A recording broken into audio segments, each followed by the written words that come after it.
Cosmic Shakti, baby! To purchase t-shirts and merchandise with my art on it, just click on the eye on the top right hand side of the screen and it will take you right to my shop.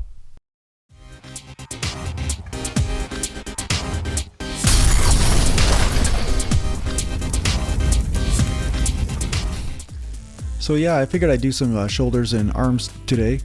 I figured I'd get around to legs later because, hey, you could always do legs later, right? There's always another day for leg day. So anyway, I hope you're appreciating the beats here in the background. I make a lot of the music myself. Sometimes I'll get some royalty-free music for my videos, but sometimes there's a pain in the butt with copyright strikes and all that kind of stuff with that stuff. So I figure, hey, why not do it myself? Why not make my own music? So I never know what's going to happen. Sometimes I try to make an upbeat melody and it turns out to be like a Frankenstein sort of thing or whatever, but hey, I'm learning, so it's all part of this whole video production thing. So but yeah, so anyway, I'm going to do some shoulder press today, and you know, ultimately, you know, I always say that I've adjusted my technique based on you know, my labral tear in my shoulder because of the dislocations and stuff. So but you know, even before I dislocated my shoulder, I had a really short range of motion on a shoulder press. The reason why is because that's where I felt the delt.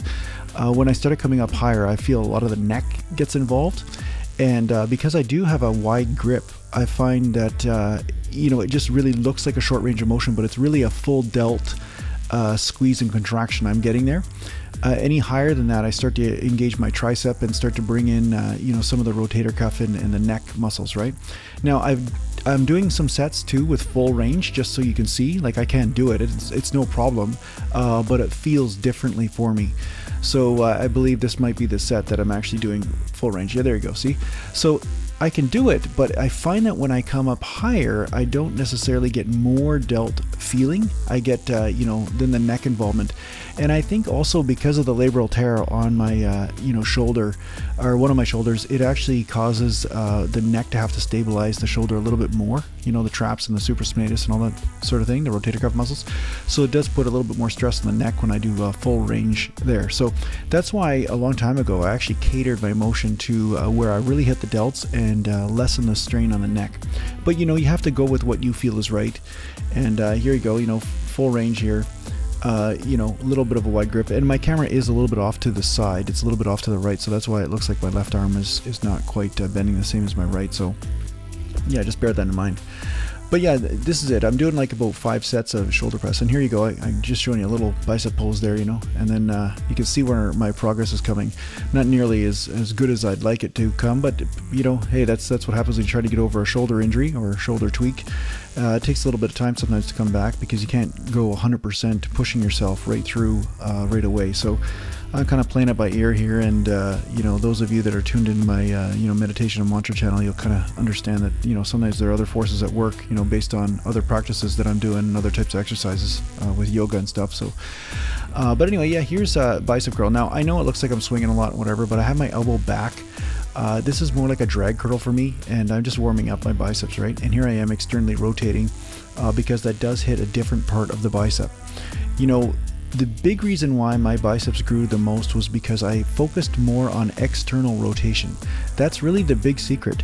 And even CT Fletcher, who has like massive arms, he actually he does something called the T curl, where he externally rotates his arms and really hits that long head of the bicep. So this type of curl is okay, and I do it, you know, slow, and I do it fast. Here I'm doing it fast, range of motion, just pumping the bicep, right? It's really hitting, you know, probably the outer head more so. That's exactly where I'm feeling it. And then I'm just holding it, squeezing here, and you know, I try all sorts. I go slow reps, fast reps, whatever. But ultimately my favorite is when I externally rotate the dumbbell like this, and then I start to, you know, feel the real stretch in the head. Now, of course, what I'm doing is burning out the bicep, and then I'm stretching. So that helps stretch the fascia and actually helps to get a real pump in the biceps. So, you know, my biceps aren't at their best right now, but the fact is that one workout like this, and I felt like there was a significant difference in my arms by the end of the workout. It really does pump them up. So yeah, try this technique out. I mean, here I'm doing a slow set just to show you I can, you know, for the people that, hey, you're a cheater and you know, you're doing something wrong. But I'm just pumping the reps. I'm just trying to pump that muscle, and then after the muscle's pumped, then I do a stretching exercise, such as externally rotating and then stretching it out. Okay, so pump up some more here. And we'll see if this set I actually externally rotate. There you go. Okay, so now I'm externally rotating. Of course, my biceps are kind of fatigued. I only get like 3 or 4. But the fact is that this is a great technique for increasing the stretch and increasing the bicep size. It really is the secret to growing biceps. I mean, most people won't tell you this, but it really is the secret. Unless, of course, your insertions are slightly different. And I will say this, if your shoulders hurt, if you externally rotate and do the bicep curl, then absolutely do not do that. It depends, once again, on how you are built. Okay, so, you got to train your way every day,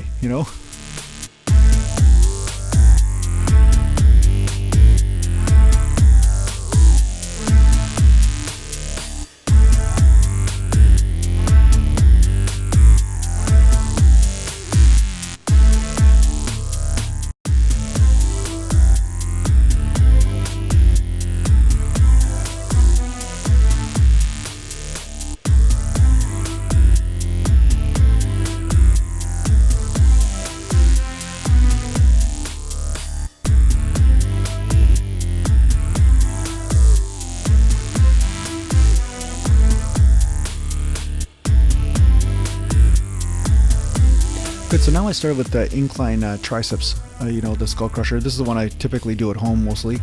And, because I like going to the gym and stuff, but lately I've been lazy. I'd rather stay at home and work out. It's just more convenient than traveling somewhere, getting a parking spot, and it's just easier at home. So here I wanted to just stretch out the triceps on an incline.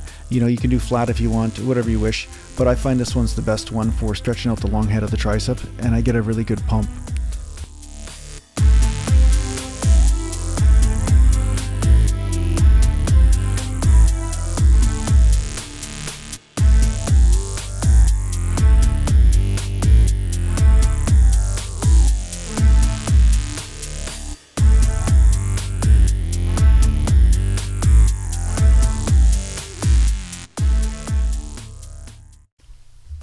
Yeah, so that's a subject that we can cover a little bit here too. Is what is really a stretch in a muscle, and a stretch for one person in a muscle might be different than another, and that's why it's important for you to train what is right for you in the way that is right for you, because I had a few debates with people on the internet and stuff about my squat form and all this sort of thing, but the fact is that I do feel a stretch in my hamstrings and my butt and in my hip itself. I do actually get a really good stretch and a pump from certain ranges of motion in different exercises that might be different than another person.